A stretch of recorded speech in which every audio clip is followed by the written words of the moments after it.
What is going on, my people? It's Kell here. We think we know football, doing things a little different. Just me tonight. Ryan solo. No Danny, no Ben. Just me, just Kell. I'm gonna break down a couple things. Pete Carroll to the Raiders. Brian Schottenheimer, Brian Oppenheimer, whatever the hell you want to call him, going to the Cowboys or getting a promotion. Congratulations. All right, so Cowboys, I guess I'm going to have some select words for that. I'm going to break that down big time. And I'm going to tell you what, Cowboys fans, I hope you like the way last year turned out, because guess what? You're going to have the same year this coming year. Pete Carroll, I think this is going to be a good move. So you know what? Let's go ahead. Let's start with some good news. Pete Carroll to the Raiders. Do I think that's a good move? I do think it's going to be a good move. Reason being, I mean, you got to feel bad for the Raiders. Raiders have always had, that turbulent coaching carousel. You got John Gruden. I thought John Gruden was a damn good coach. I did. You can't tell me he wasn't. I mean, he was in the Ring of Honor until, something came up that he said 10 years ago, and someone got their feelings hurt and unfortunately completely destroyed his entire legacy, which, in my opinion, that really sucks. It's really unfortunate. Now, looking at this move right now, the Raiders are a broken franchise. They really are. They're a franchise that's in need of some serious help. Pete Carroll, he's going to be breaking the record for the oldest coach in the NFL, in NFL history. Now, that being said, his contract is going to be a 3-year contract. I think he has a 4-year option. So after that 4th year, he can opt out. That being said, I think that Pete Carroll taking this job, I think it came out of the blue for me. I didn't see it coming. The last coach they had, he seemed to fit the Raider bill, I guess, in a sense, where it was kind of just like, I don't care. I'm a Raider. I'm going to keep playing, or I'm not going to keep playing. I'm just going to coach, and whatever happens, happens. And that mentality kind of got them to the record that they had. It's obviously going to get them to the draft pick that they had, or that they have upcoming. Now, see, this coaching carousel thing, it's really, really kind of throwing a wrench in things. Let me tell you why. Now, Bill Belichick, he's been very adamant about this. I think Tom Brady has as well, and I'm going to agree with them. I do not think that assistant coaches, offensive coordinators, defensive coordinators, I do not think that they should be able to interview for head coaching positions during the postseason. I don't think so. Me personally, if I was a head coach and my offensive coordinator or my defensive coordinator was interviewing for a head coaching position, that would cause some sort of turbulence. I mean, at least from my perspective, in my point of view, that would cause some sort of tension, some sort of, really, we're trying to focus on winning a Super Bowl right here, and all you're focused on doing is how you're going to land your next job. End of the day, it is a business. That's how it is. That's how the NFL works anymore. And it hasn't been any more apparent than these last 5 years, maybe, at least to me, when it comes to, these players jumping to teams, when it comes to, the amount of money that goes into it, what they want to tell us, what they want to do, who they want to win, who they show on camera. Who they're going to show on camera. Every time Patrick Mahomes throws a touchdown, every time Travis Kelce throws a touchdown. Let's not get into that. You guys know how far, and how much of a tangent I can go when it comes to that. Anyway, digressing big time. It's almost like a Vietnam flashback. It's almost like I'm getting a Vietnam flashback every time I talk about that. But Pete Carroll to the Raiders. Now, I did hear something that kind of brought, kind of a little light bulb on my head. Russell Wilson and Pete Carroll's relationship, it had been very turbulent near the end of their run in Seattle. What I mean by turbulent, I mean, there was tension. There was some words being said amongst each other, I guess. Now, to that degree, I guess what Russell Wilson did say was that both Pete Carroll and the Seahawks organization were holding him back. they weren't allowing him to excel in any way. Now, when they're not allowing him to excel, yeah, of course he's going to seek other options. I think Pete Carroll was smart. I think that the Seahawks organization got rid of Russ Wilson when they needed to. Now, however, here's a thought, and here's something that I heard of. Now, Pete Carroll and Russ Wilson, they did, of course, pave things over. They did, of course, work things out. Now, Russ Wilson, obviously, in Pittsburgh right now, how that's working out, it's working out okay. They made the wild card. That's that's something that is, now there's that extra slot. It doesn't mean that much. Yeah, I guess it does mean enough, but I don't think it's as pivotal as it might look because they kind of limped their way in.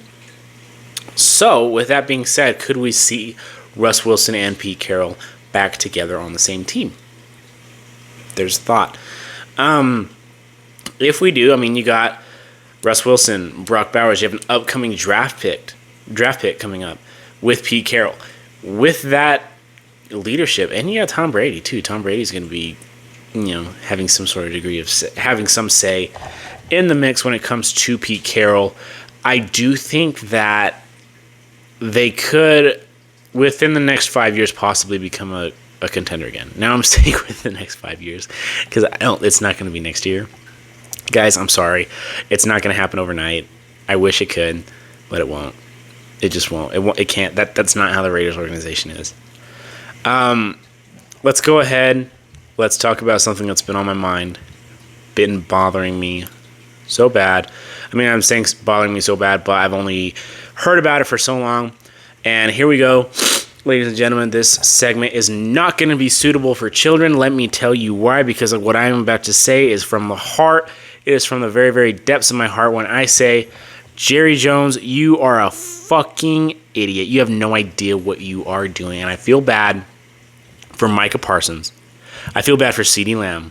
To a degree, I feel bad for Dak Prescott, even though he just got paid as much money as he possibly did, which I think was ridiculous. I think that was too much money. Most of all, I feel bad for Cowboy fans. Because guess what? You guys went 7-10 this year. You want to know where you're going to go next year? You're probably going to go 7-10 next year. The guy was your offensive coordinator. He's been under Mike McCarthy. It's like changing a shit sandwich for a shit hamburger. It's just different. It just sounds different. It looks good. It's fluffy. It's a change of pace. Might as well have kept Mike McCarthy. If you were gonna switch his job with Brian Oppenheimer, whatever the hell his name is, might as well have just kept Mike McCarthy. In my opinion, at least. I think that this was probably one of the stupidest decisions they could have made. I think there's been 3 pivotal decisions where I have realized that Jerry Jones does not care about winning championships. First one, bringing back Ezekiel Elliott. Ezekiel Elliott's washed. Ezekiel Elliott has no business playing in the NFL anymore. He doesn't care about the teams he plays for. He doesn't care about the players that he plays for. Doesn't care about the fans. All he cares about is himself. All he cares about is the offseason and the money that he's making. That's it. He's not good. He wasn't a good asset. Jerry Jones brought him back because it was a cash grab. It was the Beetlejuice 2 of bringing a player back. That's what it was. Nobody really wanted it. Nobody was asking for it. But guess what? He knew that people were going to buy tickets anyway, so he did it. Next, we have the Dak Prescott contract. That much money, dude. You know why he spent that much money on it? Because he saw all those number 4 jerseys in the stands. That's why.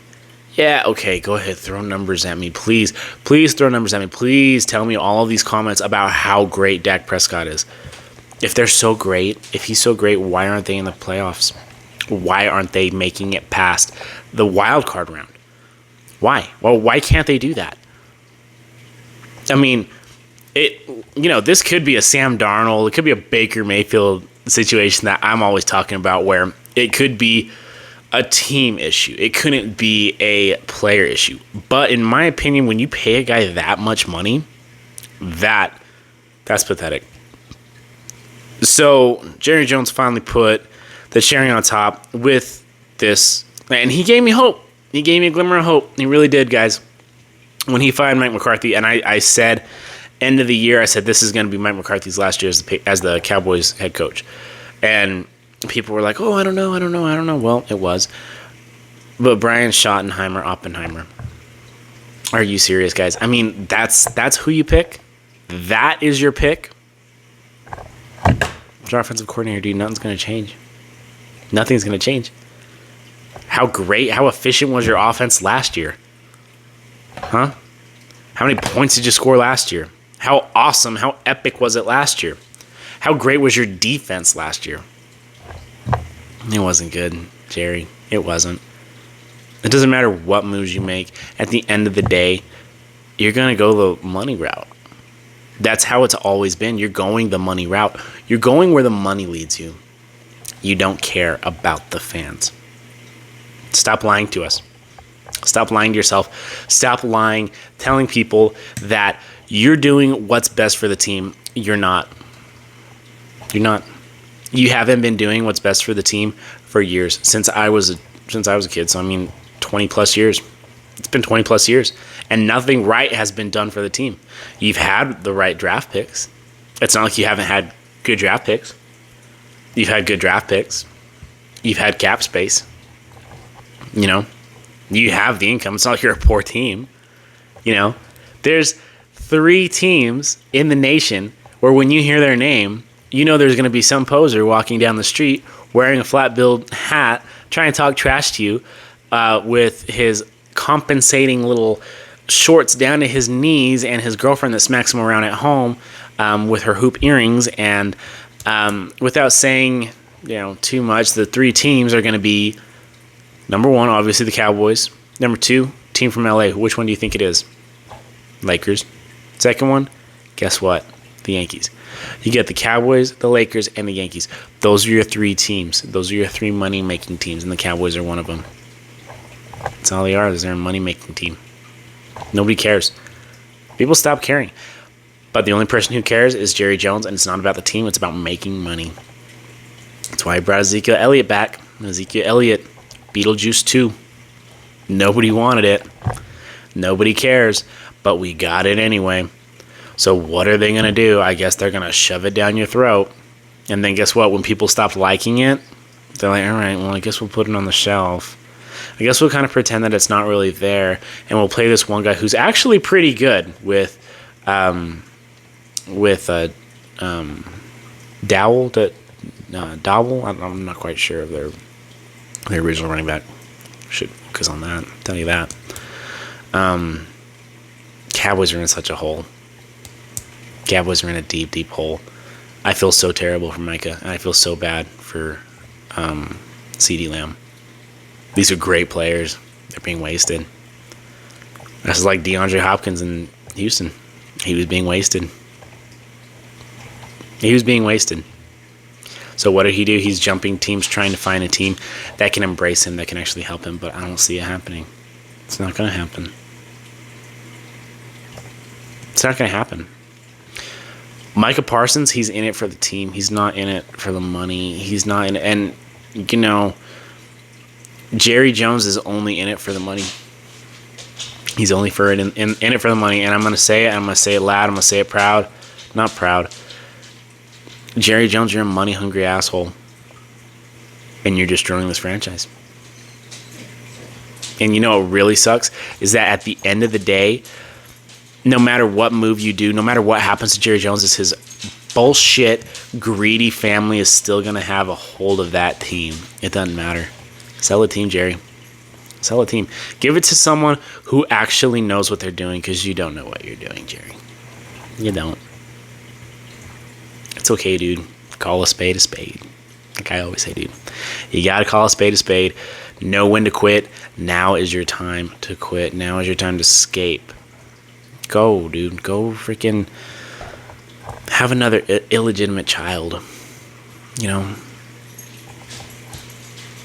Be that disappointing person that you have been for 20 plus years. That's all I've known you for, is being a disappointment to me. My dad, the only reason why I like the Cowboys, the only reason why I have a soft spot for the Cowboys is because my dad, who passed away of cancer, was a Cowboy fan. I always wanted to watch the Cowboys go to the Super Bowl with my dad by my side. It's not going to happen. First off, I lost my dad. Second, the Cowboys franchise is the most pathetic, the most disturbing, and the most money-hungry, cash-grabbing franchise in the NFL I have ever seen. Congratulations hiring Brian Schottenheimer. Because guess what? Nothing is going to change. Everything is going to remain the same. And since everything remains the same, you're going to go 7-10 next year. You're going to be pissed off. It's a vicious cycle. Cowboys fans say, we them boys, we're great, we're great. You win your first 2 games, we them boys, we got a chance. Then someone gets hurt or you lose. Don't make the playoffs. After you don't make the playoffs, then you're upset, then you're sad. What do you expect? What do you want to happen next year? What's going to happen next year when you go 7-10 this year, Cowboys fans? That's my question for you. When you guys go 7-10 next year, what are you going to do? You going to go for a high draft pick? New coach? Maybe build a new stadium? Or you could help out your team. Maybe, how about we put some freaking curtains up in your damn stadium? Right, Jerry? Or is that not pretty enough for Jerry World? It's a cash grab, guys. Beetlejuice. That's all I can say when it comes to the Cowboys. Because all it is a cash grab that nobody wants, nobody asked for. So congratulations, Cowboys, on Brian Schottenheimer. Terrible pick. Terrible decision. Congratulations, Raiders, on Pete Carroll. Great pick. Great future. But I'm going to tell you what, right now, like I said, it's your boy Kell. It's we think we know football. Maybe I'm wrong. Prove me wrong. Please, Brian Schottenheimer, prove me wrong. I don't think you will, unfortunately, dude. I've been wrong before. Ask the Minnesota Vikings. Drop a comment. Drop a like, share, do all that good stuff. And send your prayers out, not only to those affected by the fires, but also the Cowboy fans, because they're not going to see championship anytime soon. They're not going to see a playoff run anytime soon. Sorry, guys. It's sad, but it's true. Y'all keep faith.